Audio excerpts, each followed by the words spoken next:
Assalamualaikum warahmatullahi wabarakatuh. Alhamdulillahi wa kafa, wassalatu wassalamu ala al-habibil mustafa wa ala alihi wa ashabihi ahli tuqa wal wafa. Pemirsa TV One dimanapun berada, dalam sebuah hadis yang diriwayatkan dari Abu Hurairah radhiyallahu an, qala, dia berkata, qala Rasulullah sallallahu alaihi wasallam, Rasulullah bersabda, sumu li ru'yatih, berpuasalah kamu ketika melihat hilal anak bulan, waftiru li ru'yatih, dan kamu pun berhari raya ketika melihat hilal bulan Syawal. Fa in ghummiya alaikum, kalau tertutup awan tidak kelihatan, fa akmilul adad, sempurnakan bilangannya. Itulah penjelasan dari ayat kitab suci Al-Quran. Walitukmilul iddata, sempurnakan iddah, bilangan bulannya. Karena bulan Ramadan itu ayyaman ma'dudat, hari-harinya tertentu, hanya 29, 30, tidak pernah 28, tidak pernah 31. Setelah lengkap bilangannya 29 atau 30, walitukabbirullah, bertakbirlah. Walitukmilul iddata, setelah kamu sempurnakan bilangannya 29 atau 30, setelah kelihatan jelas, walitukabbirullah, bertakbirlah, mengagungkan Allah. Allahu akbar, Allahu akbar, Allahu akbar. Engkau tidak merasa bahwa aku sudah besar karena sudah bertarawih 30 malam. Aku sudah hebat karena sudah mengagungkan Allah dengan witirku. Engkau tidak ada apa-apanya. La yudkhilal jannata ahadakum amaluhu, tidak satu pun dari kalian masuk surga karena amalnya. Wala anta ya Rasulullah, wala ana, aku pun tidak masuk surga karena amalku, illa ayyataghammadani Allah bi rahmatih. Masuk surga hanya karena rahmat dan kasih sayang Allah. Maka kita katakan di hadapan Allah, engkau yang besar, aku tidak ada apa-apanya. Bagi engkau yang sedang merantau di tengah, jauh dari kampung halaman, anak jauh, istri jauh, orang tua jauh, ayah jauh, ibu jauh, meleleh air matamu. Ini masalah besar, ini masalah tidak besar, ini masalah kecil saja. Ada tempat engkau yang maha besar. Allahu Akbar. Kumandangkan takbir. Wahai engkau saudaraku yang tidak sempat mudik, yang tidak bisa pulang kampung halaman, malu karena tidak dianggap sebagai berhasil. Yang lain pulang kampung dengan membawa kemewahan. Besar masalah ini? Tidak besar, ini kecil saja. Bertakbirlah, agungkan Allah SWT. Allahu Akbar, Allahu Akbar, Allahu Akbar, Allahu Akbar kabira, walhamdulillahi katsira. Kalau engkau bernasib baik, kau dipuji orang, sukses, berhasil. Oh, engkau pedagang yang berhasil, bisnismen yang sukses, pulang kampung dengan membawa kemewahan, kemegahan. Maka katakan, walhamdulillahi katsira. Yang layak dipuji itu Allah. Kita tidak layak dipuji, kita tidak ada apa-apanya. Kita dipuji orang bukan karena kita hebat, karena Allah masih menutupi aib, cacat, kekurangan diri kita. Andai Allah bukakan yauma tublas sarair, sampai masanya dibukakan Allah. Makanya di antara yang kita minta kepada Allah, wastur auratina, tutup aurat kami, cacat kami, kehinaan kami, kerendahan kami, ketidakberdayaan kami ya Allah. Wa amin rawatina, buat rasa aman tentram dalam jiwa kami dari ketakutan-ketakutan, kegelisahan. Itu yang membuat kita aman, tentram, nyaman di hadapan Allah. Allahu Akbar kabira, walhamdulillahi katsira, wa subhanallahi bukratan wa asila, la ilaha illallah, tiada Tuhan selain Allah, wahdah, hanya dia tunggal esa tak berbilang, sadaqa wa'dah, wa nasara 'abdah, wa a'azza jundah, wa hazamal ahzaba wahdah. Dia pasti memberikan pertolongan pada orang yang menolong agama Allah. Kau punya harta, tolong dengan membayarkan zakat fitrah. Kau punya kekuasaan, tolong agama Allah. Begitu semua keluar ke jalan berduyun-duyun, tetap dengan menjaga etik, menjaga akhlak, menjaga moral, tidak bercampur aduk laki-laki dengan perempuan. La yakhluwanna rajulun ma'a imra'atin illa ma'a dhi mahramin, tidak membuka aurat. Ya Asma, innal mar'ata, sesungguhnya perempuan itu, hai Asma, idza balagatil mahid, kalau sudah sampai usia haid, menstruasi, la yasluh laha an yura minha, tidak boleh tampak dari tubuhnya illa hadza wa hadza, zahiruha wa batinuha. Telapak tangan silakan terlihat, punggung tangan silakan terlihat, menjaga aurat, tidak sempit, menyambung tali hubungan ukhuwah Islamiyah, silaturahim, maka amat sangat baik. Tapi jangan lupa sempurnakan bilangannya, sempurnakan hitungannya. Lalu kemudian dia bertakbir mengagungkan Allah Subhanahu wa taala. Lalu salahkah dia memakai sendal yang baru, baju yang baru? Wahai Rasulullah, bagaimana kalau ada orang berbaju bagus, bersendal bagus? Apakah dia termasuk orang yang takbur? Apakah dia termasuk orang yang sombong? Apakah dia termasuk orang yang lalai? Apa jawab Nabi SAW? Innallaha jamilun yuhibbul jamal. Allah itu maha indah dan Allah suka kepada keindahan. Ada orang berbaju baru, indah. Ada orang yang bersendal baru, indah. Allah suka kepada keindahan. Tidak ada yang salah.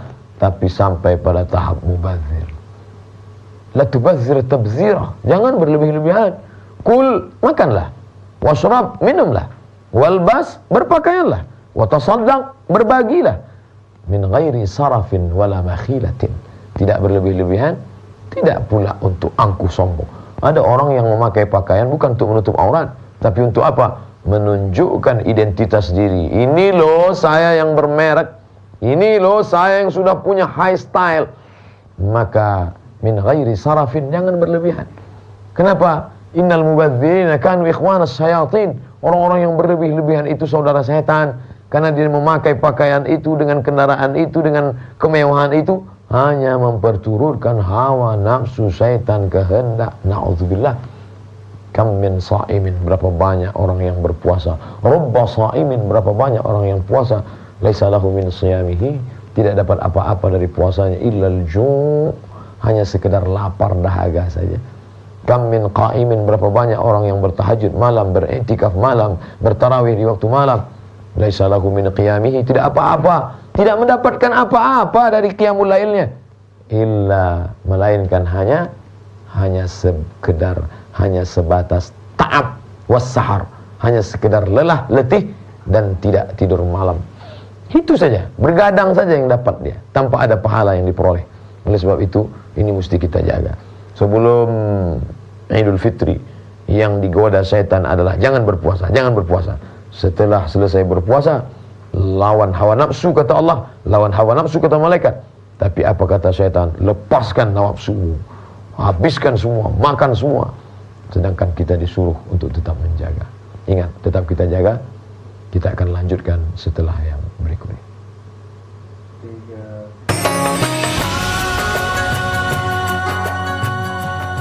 Pemirsa TV One dimanapun berada, insya Allah masih dalam naungan rahmat Allah Subhanahu wa ta'ala.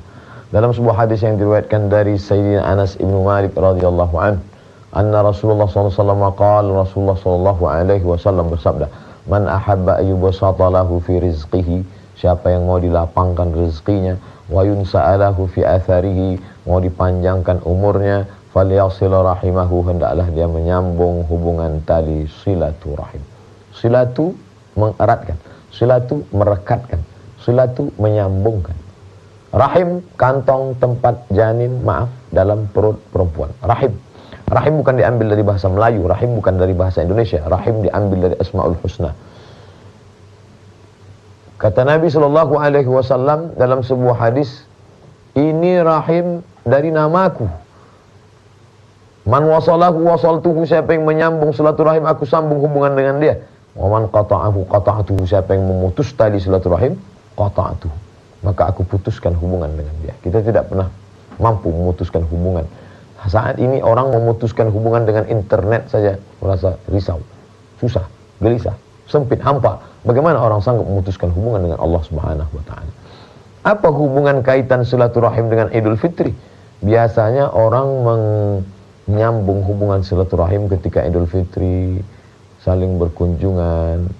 Lalu kemudian muncul sebagian orang yang bahkan sampai pada tingkat, apa ini? Mengapa mesti bersilaturahim pada Idul Fitri? Idul Fitri adalah wadah, sarana menyambung kembali hubungan yang sudah putus selama ini. Karena hubungan dengan Allah sudah terjalin baik. Selama 30 malam, 29 hari, orang sudah sholat tarawih, sudah sholat witir, sudah berhubungan baik dengan Allah Subhanahu wa ta'ala, sudah beristighfar. Tapi kemudian hubungan kepada manusianya masih putus, tetangga, sahabat, kerabat. Lalu kemudian mereka menyampaikan permohonan maaf. Baik, tidak salah. Bermaaf-maafan menjelang Ramadan, baik, tidak salah. Ittala Allah ala jami'i khalqihi lailatan nisfi min Sya'ban. Allah memperhatikan semua makhluknya. Ada perhatian khusus pada malam nisfu Sya'ban. Wa yaghfiru li jami'i khalfihi, dimaafkan, diampunkannya semua yang memohonkan ampun pada malam itu, illa, kecuali dua. Li musyrikin, orang musyrik mempersekutukan Allah.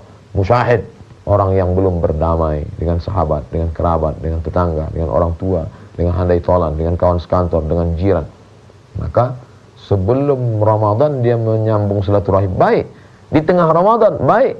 Bagaimana dengan di bulan Syawal? Tidak ada batasan waktu tertentu. Maka mereka yang berkunjung, itulah mengapa Nabi mengajarkan pada saat sholat Idul Fitri datang dari arah yang lain, kembalinya pada arah yang berbeda. Supaya apa? Orang yang dia temui berbeda. Namin muslimah, ini dua orang muslim, yaltaqiyani, bertemu, bertatap muka, wa yatasafahani, berjabat tangan, illa ghufira lahuma, Allah akan ampunkan dosa mereka berdua malam yatafarraqa, sebelum berpisah. Tasaqat dzunubuhuma kama tasaqat awraqus syajar. Gugur dosa-dosanya seperti gugurnya daun-daun kayu. Pohon kayu yang kering, daunnya masih tersangkut. Tiba-tiba datang angin kencang berhembus, satu kali hembusan jatuh gugur. Begitulah dosa-dosanya lepas gugur. Oleh sebab itu maka dosa sudah berguguran ketika memohon ampun kepada Allah, maka saat inilah menggugurkan dosa sesama manusia. Orang yang menangis di hadapan pintu Ka'bah bisa gugur dosanya saat umrah. Al-umratu ilal umrati kaffaratul lima bainakuma. Satu umrah menuju umrah berikutnya menggugurkan dosa-dosa silap salahnya. Tapi bagaimana dengan dosa kepada sahabatnya? Dengan tidak cukupkah tarawih itu? Tidak cukupkah khatam Quran yang berkali-kali itu? Tidak cukupkah zikir, munajat, tasbih, subhanal malikil ma'bud, subhanal malikil mawjud, subhanal malikil hayyul ladzi la yanamu wa la yamutu wa la yafutu abada? Tidak cukup. Karena ada orang-orang yang ya'ti yaumil qiyamati bi salatin, datang menghadap Allah, salatnya banyak, salat tarawih, salat witir, salat qabliyah, salat ba'diyah. Wa siyamin, puasanya banyak, wa zakatin, zakatnya banyak. Tapi ternyata dia qad syatama hadza, mencaci maki si fulan. Wa daraba hadza, menempeleng si fulan. Wa safaka dama hadza, menumpahkan darah si fulan. Wa qadhafa hadza, menuduh si fulan. Bagaimana orang yang amalnya banyak tapi belum menyambung tali silaturahim? Ukhidat hasanatuhu, diambil amal baiknya, diberikan pada orang yang dulu dianiaya, diambil puasanya, diberikan pada orang yang dia zalimi, diambil tarawihnya, diberikan pada orang yang dulu pernah dia buat sakit hatinya. Lalu kemudian faniyat hasanatuhu wa lam yuqda alaih, habis amal kebaikannya, tarawihnya habis, witirnya habis, sementara orang yang ngantri masih panjang.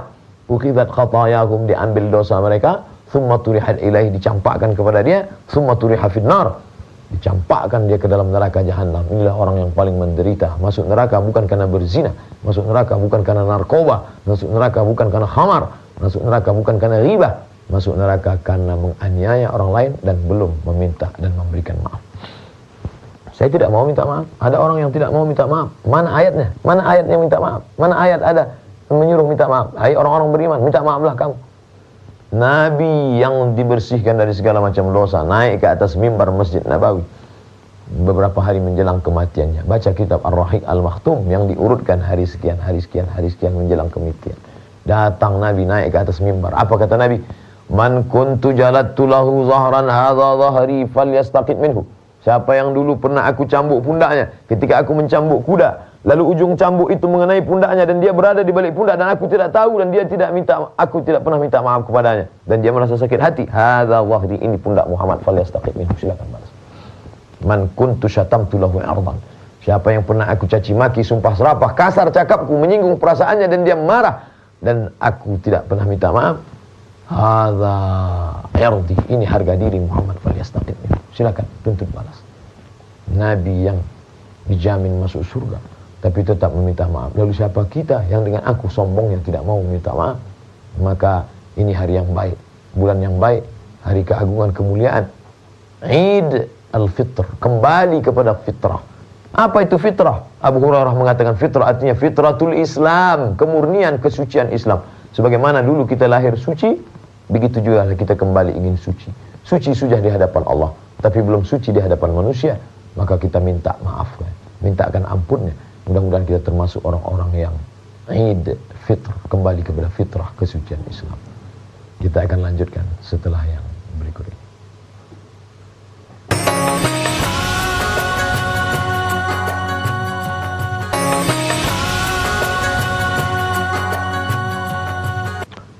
Pemirsa TV One dimanapun berada, bagaimanapun keadaannya, kita tetaplah menjadi hamba Allah. Bukan hamba harta, bukan hamba kuasa, bukan hamba siapapun, tapi menjadi hamba Allah.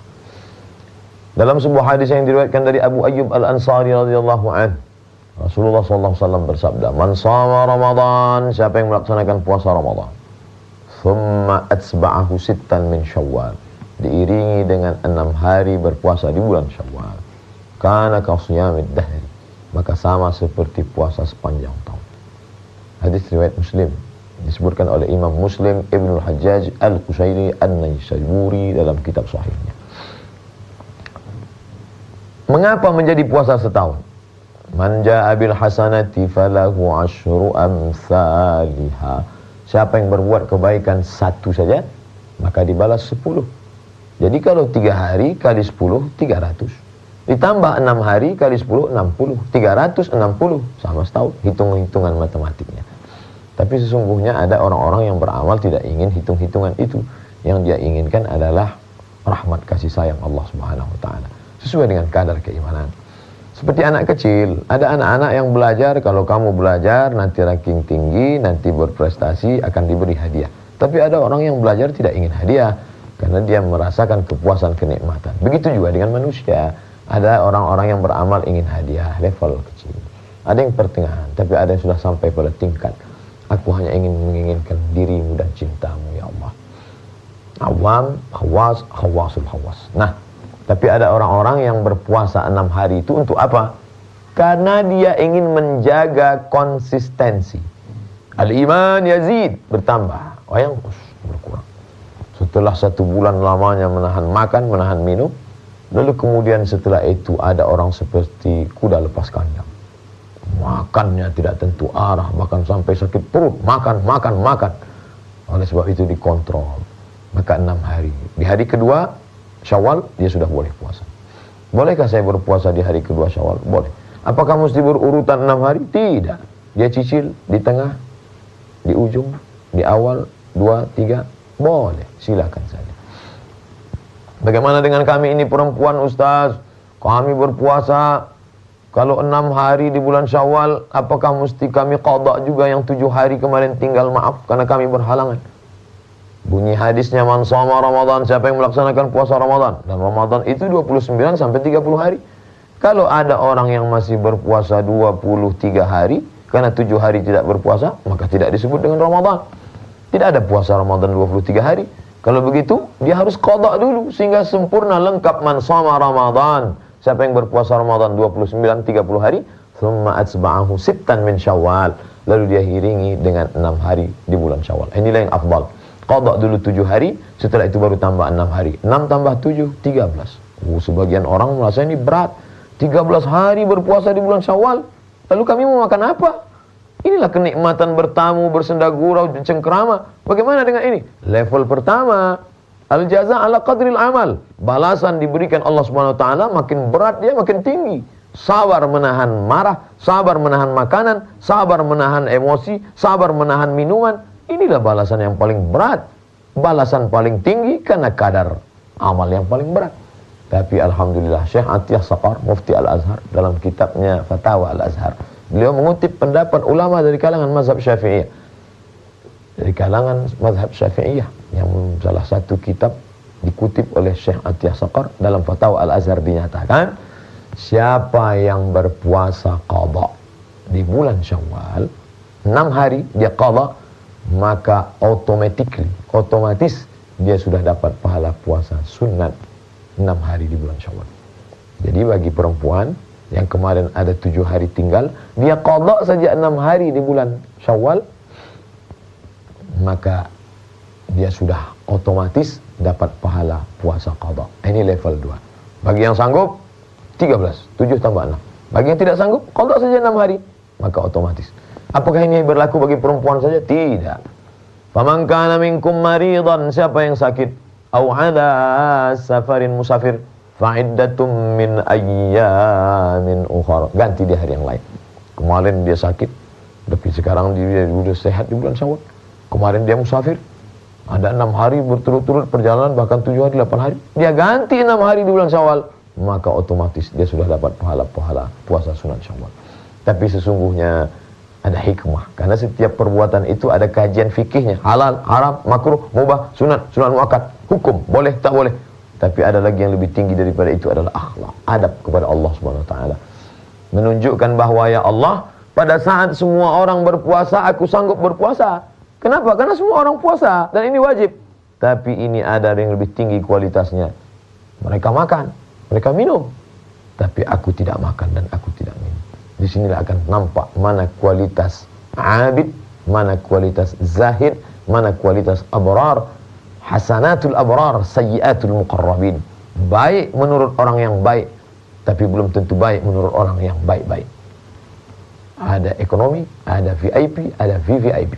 Oleh sebab itu maka surga itu bertingkat-tingkat diberikan Allah Subhanahu wa taala. Maka kita yang sudah diberikan Allah Subhanahu wa taala kesehatan sampai umur ke bulan Syawal, kita iringi amat sangat baik. Syawal, kalau ada timbangan, orang Arab pakai timbangan neraca, satu di kanan, satu di kiri. Ketika salah satu naik ke atas, maka orang menyebut Syawal. Apa makna Syawal? Naik ke atas. Ekor semua ke bawah, ekor kambing ke bawah, ekor kucing ke bawah. Tapi ada satu ekor yang naik ke atas, ekor kalajengking. Orang Arab menyebutnya Syawal karena dia naik ke atas. Onta yang mengkibaskan ekornya naik mengusir lalat yang mengerumuni hidungnya, maka orang Arab akan berkata syawwalatil ibilu. Onta itu menaikkan ekornya ke atas. Lalu apa makna syawal? Syawal artinya meningkat, peningkatan. Meningkat ilmu karena sudah banyak mendengarkan kajian subuh, kajian zuhur, kajian menjelang. Apa yang kamu lihat? Saya sedang melihat kajian menjelang berbuka puasa. Di mana? Di TV One. Apa yang kamu tonton? Saya sedang mengambil tuntunan dari tontonan. Apa? Kajian menjelang bersahur. Meningkat ilmu, meningkat amal. Siangnya siam, malamnya qiyam. Meningkat amal, meningkat takwa, takut kepada Allah. Maka kita berdoa kepada Allah, mudah-mudahan amal kita ini bukan sekedar rutinitas, tapi berubah menjadi Allahumma ja'alna minal ladzina yastami'una al-qawla fayattabi'una ahsana. Ya Allah, jadikanlah segala yang kami dengar ini berubah menjadi amal ibadah. Ya Allah, Allahumma ja'alna minas salihin, jadikan kami hamba-hambamu yang salih. Waj'alna minal muttaqin, jadikan kami orang-orang yang makin takut kepadamu ya Allah. Allahumma qsim lana min khasyatika ma yahulu bainana wa baina ma'asik. Tanamkan rasa takut dalam hati kami, dengan rasa takut itu menjadi penghalang antara kami dan perbuatan dosa maksiat. Akhirnya kami mengucapkan taqabbalallahu minna wa minkum salihal a'mal. Semoga Allah menerima segala amal kebaikan kita, minal a'idin wal faizin. Semoga kita termasuk golongan orang-orang yang kembali kepada fitrah dan menang melawan hawa nafsu. Wassalamualaikum warahmatullahi wabarakatuh.